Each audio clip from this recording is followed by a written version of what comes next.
Hey there, welcome to my channel. I'm DJW and today I just wanted to do a quick update on the recently released update 9 for Hell Let Loose. Now before getting into the video, I do want to point out that I had my wisdom teeth taken out, so my speech could be a bit obstructed here and there. I'm gonna try to make the best of it. And then without further ado, let's get into it.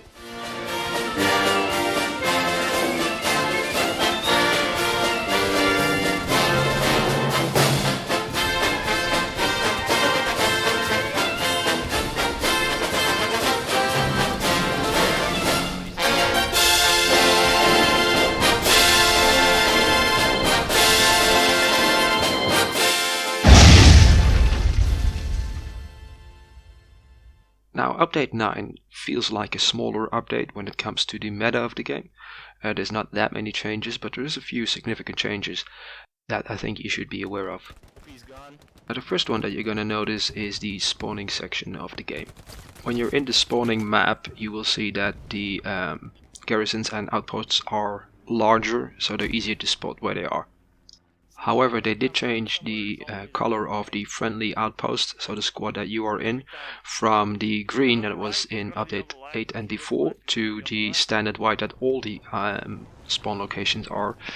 So it does become a bit more difficult to actually spot your own outpost.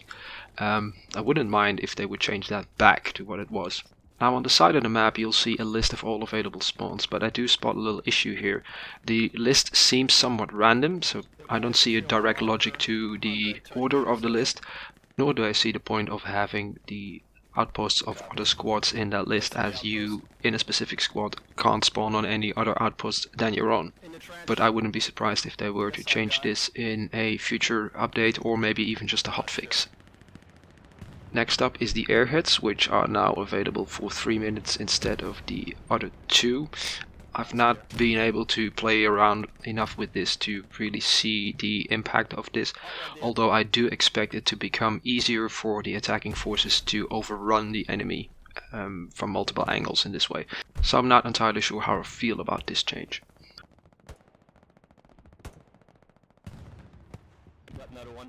Now the largest change to the spawning structure of the game is the ability to place down friendly garrisons in the first row of enemy territory.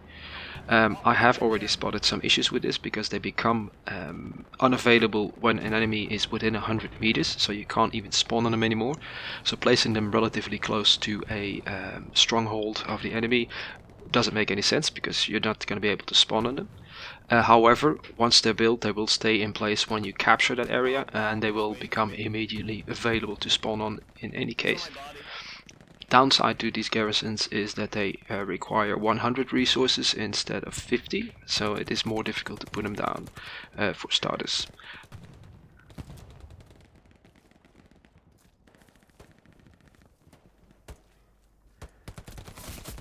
Now, one of the major changes when it comes to the engineer role is that one engineer can now place all nodes for the entire team.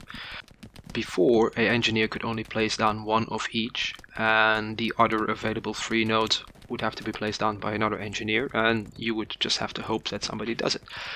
Now, however, you can place down all 4 nodes for the entire team. Downside is that you do have to put them 50 meters apart. This 50 meters apart does mean it is a bit more work, yet then again, when it comes to actual tactics of the game, it would actually make sense of you being able to put more down. As you might progress along the map, you can put down new ones before actually having to take down the old ones and rebuild them in another location. Moreover, this 50-meter distance will make it more difficult for the enemy to take down your nodes, as a good positioned RD shell or bombing run or even satchel charge won't be able to take down all the nodes that you just built, but they will have to do multiple attempts to take them down, will have to travel further, and thus the enemy could be spotted easier.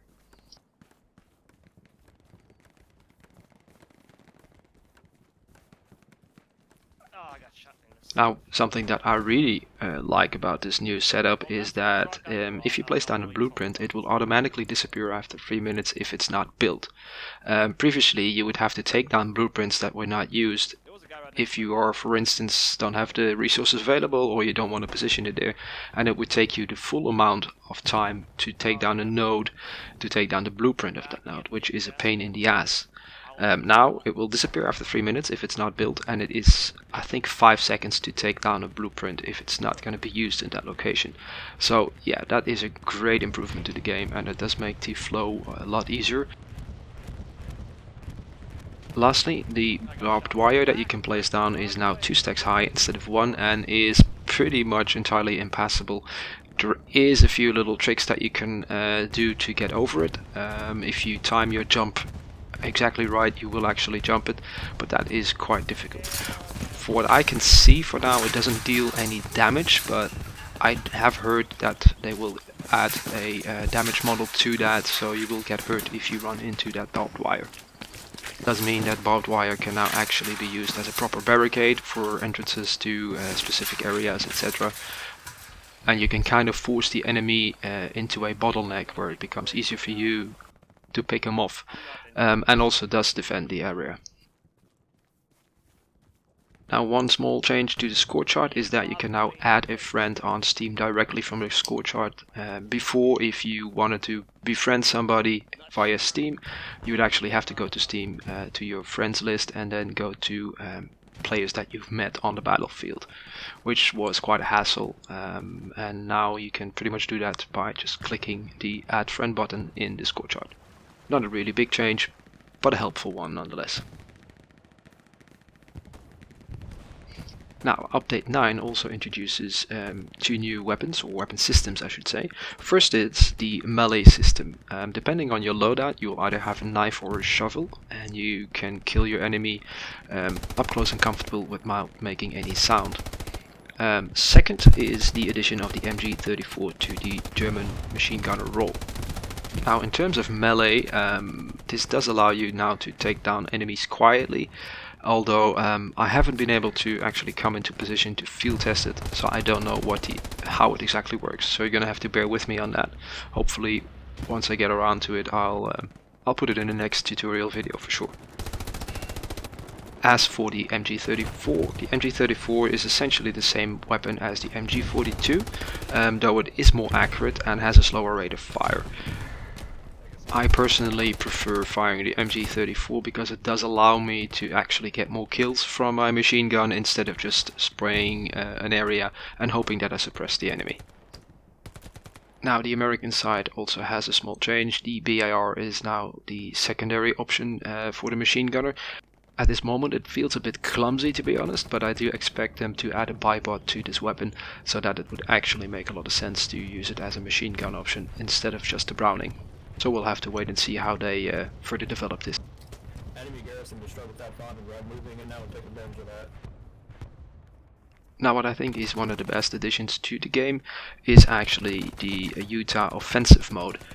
The Utah map works 2 ways, so both the US forces as well as the German forces have the ability to fight offensive.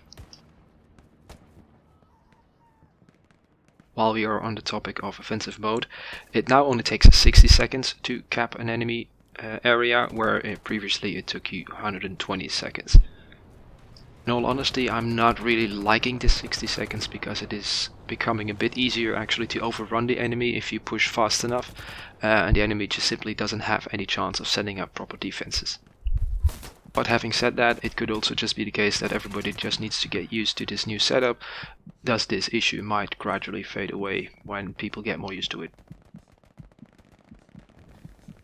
The last major changes to the game is to armor.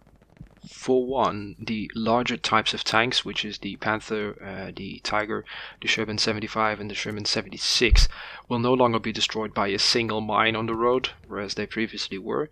So it does take more mines or a mine and something else hurting it before it actually gets destroyed.